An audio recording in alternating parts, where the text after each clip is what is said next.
Cette émission vous est présentée par CIH Bank.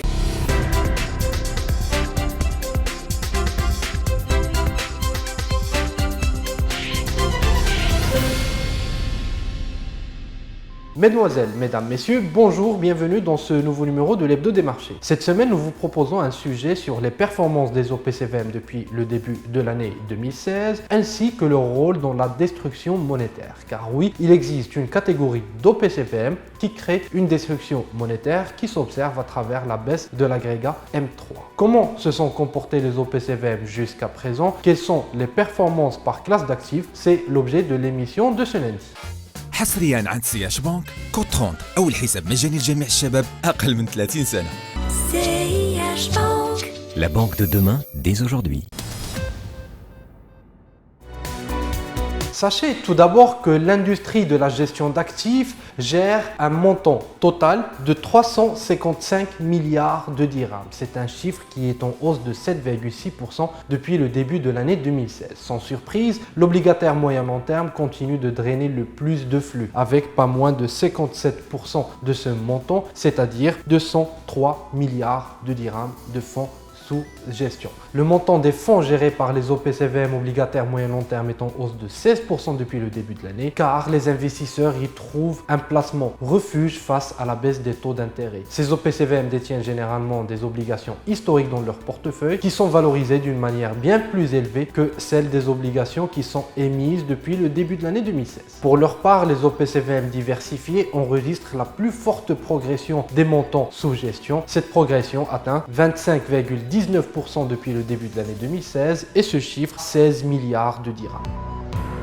Pour leur part, les OPCVM actions enregistrent une progression des actifs sous gestion de 7% et atteignent désormais 21 milliards de dirhams d'actifs. La seule catégorie d'OPCVM enregistrant une baisse des fonds sous gestion depuis le début de l'année est la catégorie monétaire. Cette catégorie d'OPCVM vit en effet une forme d'éviction car les investisseurs quittent cette classe d'actifs pour se diriger vers d'autres étant donné le contexte de taux d'intérêt qui est bas et qui fait que ces OPCVM ne rapportent que très peu aux détenteurs de parts. Ainsi, les OPCVM monétaires ont vu les montants sous gestion baisser de 10% depuis le début de l'année 2016. Ce qui a provoqué, en plus de la baisse de la monnaie fiduciaire et de la monnaie scripturale, une baisse de l'agrégat M3 depuis le début de l'année 2016.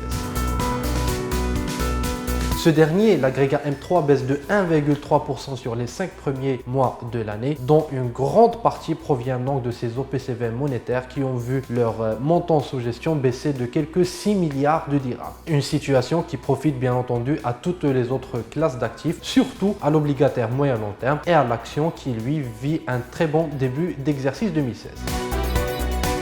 Lorsque l'on regarde maintenant les performances moyennes, l'ensemble de ces observations se constate. Les OPCVM actions réalisent une performance moyenne de 10,89% par exemple jusqu'à mi-mai. C'est de loin la meilleure performance réalisée par toutes les catégories d'OPCVM. Elle est suivie par les OPCVM diversifiés qui réalisent en moyenne une performance de 5% ou 5,7% depuis le début de l'année 2016. D'ailleurs, ces OPCVM diversifiés drainent de plus en plus de liquidités. Leurs montants sous gestion ont augmenté de plus de 25% depuis le début de l'année. Rappelons que ces OPCVM placent également dans l'immobilier ainsi que dans d'autres produits non cotés. Pour sa part, l'obligataire moyen long terme réalise une performance de 4,61% alors que l'obligataire court terme réalise une performance de 1,63% et enfin les OPCVM monétaires réalisent la plus faible performance, elles dépassent à peine les 1% depuis le début de l'année 2016. Voilà, mesdemoiselles, mesdames, messieurs, c'est tout pour ce sujet consacré aux performances des OPCVM depuis le début de l'année 2016. Il ne me reste plus qu'à vous souhaiter un très bon début de semaine. Je vous donne rendez-vous le lundi prochain à 9h15 pour un nouveau numéro. D'ici là, ne l'oubliez pas, l'actualité se poursuit sur Bourse News. À bientôt.